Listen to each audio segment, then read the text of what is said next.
Today, I want to speak on the sin of lust.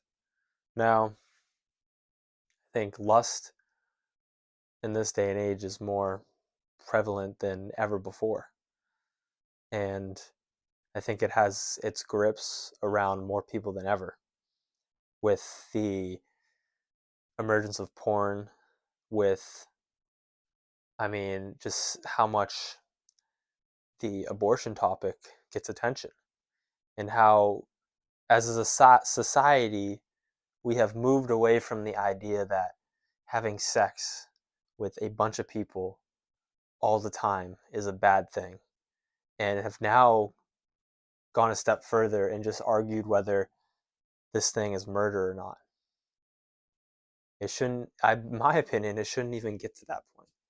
It should be cut off before that point. Because to me, it's insane that this, I personally think it's murder. And to have to, even if you don't, just bear with my point that imagine having to rationalize murder because you wanted to have pleasure. Because that's all it is. You did something with somebody at a time and in a place where the consequences of your actions you cannot live with. So you kill it, or you terminate it, or I don't know what the other side really believes. But whatever it is to me just a justification for just wanting to give into pleasure, just wanting to have fun, just wanting to do something so trivial, so pointless with people that mean nothing to you. And it's ridiculous. And it takes it, I think it's, I mean, I think it's just society going down a wrong path where we've moved away from the fact that doing this thing that's supposed to be for procreation, doing it in large quantities with with large numbers of people, and not really caring.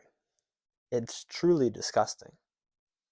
And I'm not here to judge, and I'm not here to act like I am any better.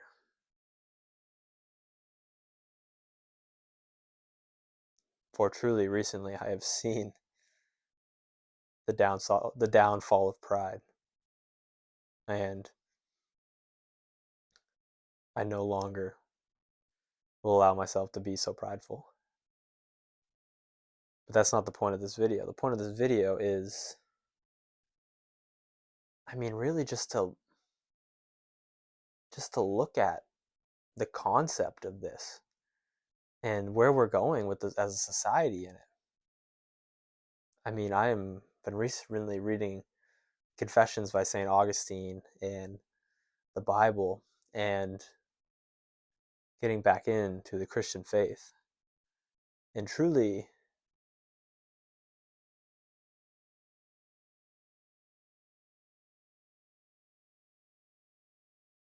it's truly just sad to me how the seven deadly sins are turning into, it seems like the seven, heavenly virtues. And the 10 heavenly virtues are turning into the 10 deadly sins. It's insane. I made a video on pride recently and just talked about how today pride is looked at as such a good thing. And so is greed. You may think greed is not looked upon as a good thing, but how many people are just are making decisions solely based on money? What is that other than greed? And we have lust. It's being romanticized as this thing that is amazing, and you should go for it, and it's a fun way to spend your life, and this, that, and the other thing. And then you have sloth, where it's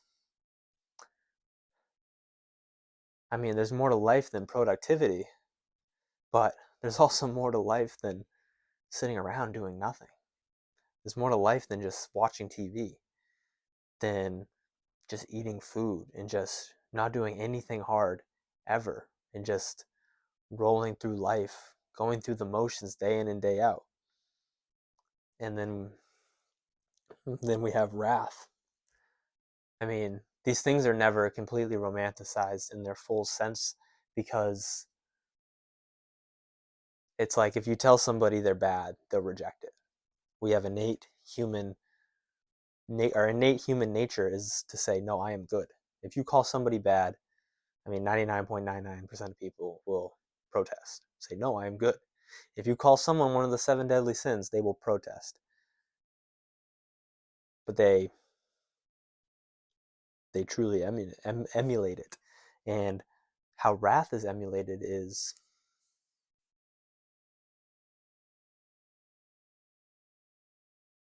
I mean, truly we're quick to anger and we act like it's in service to justice, it's in service to virtue. With how many people who hate passionately Joe Biden, saying, let's go Brandon, and how many people passionately hate Trump, and how many people passionately think there's a genocide going on against Palestine, and how many people so passionately believe that Israel has been wronged, left, right, up, and down.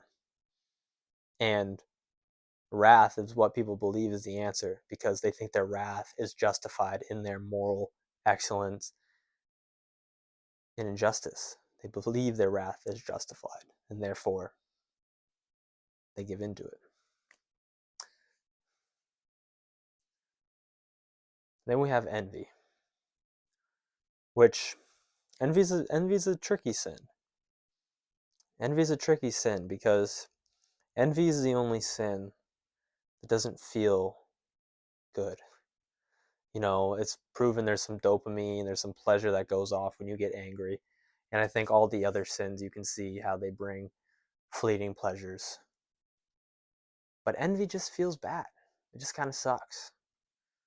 And what, name me a time and place where envy has ever been in such a perfect state to be brewed with social media, with everything. Everything. Social media obviously is the massive pusher, but then it's also with, you know, say, I guess we just stick to social media because, I mean, you have people taking insane amount of drugs to look absolutely inhuman to make people wish to look like something that is not even healthy, that is not attainable natural. You have photoshopping, the girls who have to look at all these pictures of other girls who are with a bunch of makeup, insanely photoshopped, also on probably drugs, or at least on a diet that is not healthy. And you get envy because you just see a snapshot of a perfect moment. And you imagine each and every one of their moments is like that. And yeah, I don't really know what this video is turning into, but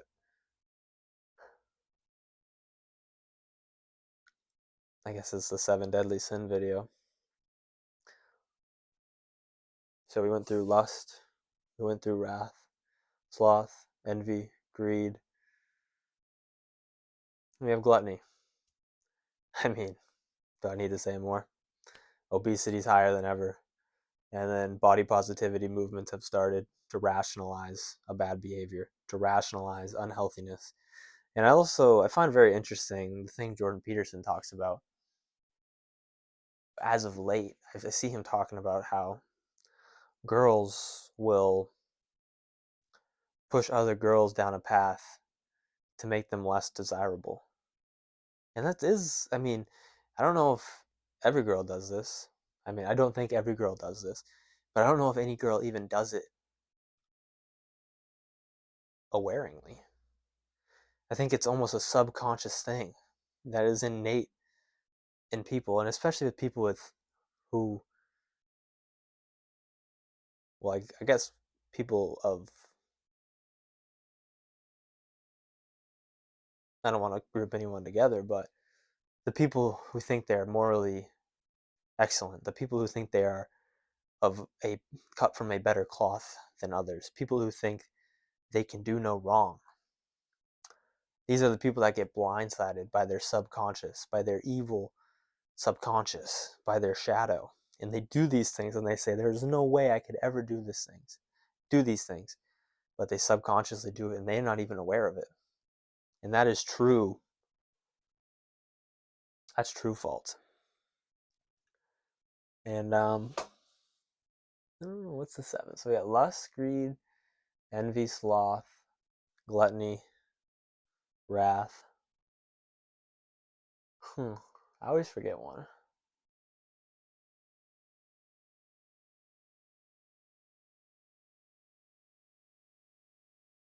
The most dangerous sin of all.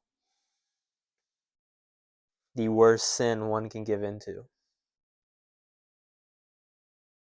And the one we so easily forget because we are so prideful. Pride is truly the worst sin. Pride breeds every sin tenfold. Pride is why the miser cannot see their greed, why the glutton sees nothing wrong with their gluttony, why the person who gives into lust just acts as if all their criticizers are ugly and can't get what they can get, so that's why they criticize them. It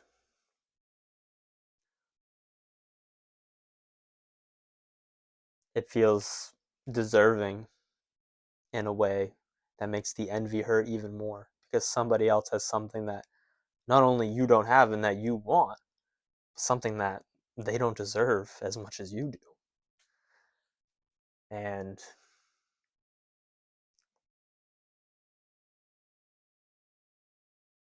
in all of our pride, we don't see that our sloth is truly sloth. We think we work hard. We think we deserve rest. We think this, that, and the other, when in reality, we can give far more and we can do far more. And then in our pride, our wrath seems justified. Pride is truly the worst sin. And like I said, I don't know where, I didn't really have a plan with this video other than to talk about the lust. But I think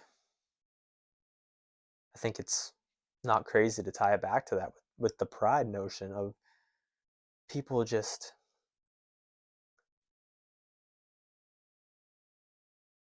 I don't think the conversation of whether abortion is okay or the conversation of whether, you know, giving in to having all this porn everywhere and lust and just breeding into a society, it's not even the conversation anymore.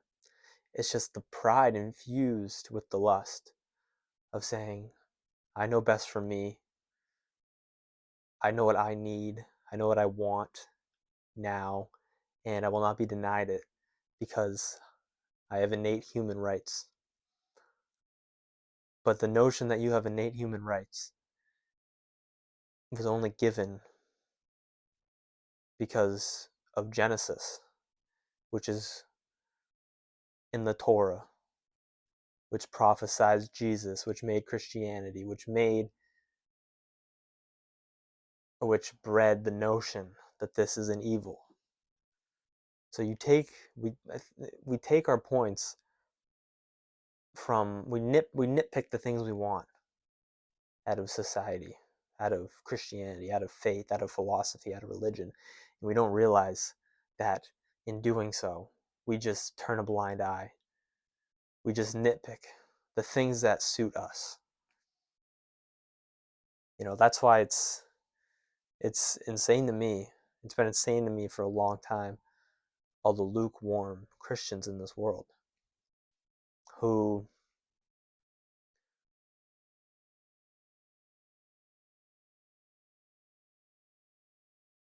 who don't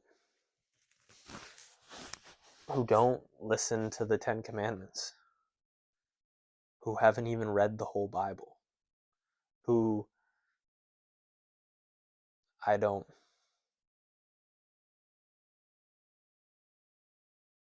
I don't want to be prideful because I am no better. But it has bewildered me for a long time. And I don't know. This video is all over the place, but I think the main point and the thing I really wanted to push and make you realize, especially if you're still here, is how as a society from we're moving away from root problems and we're just chopping at branches. And instead of making a society try to become celibate, we condone murder because of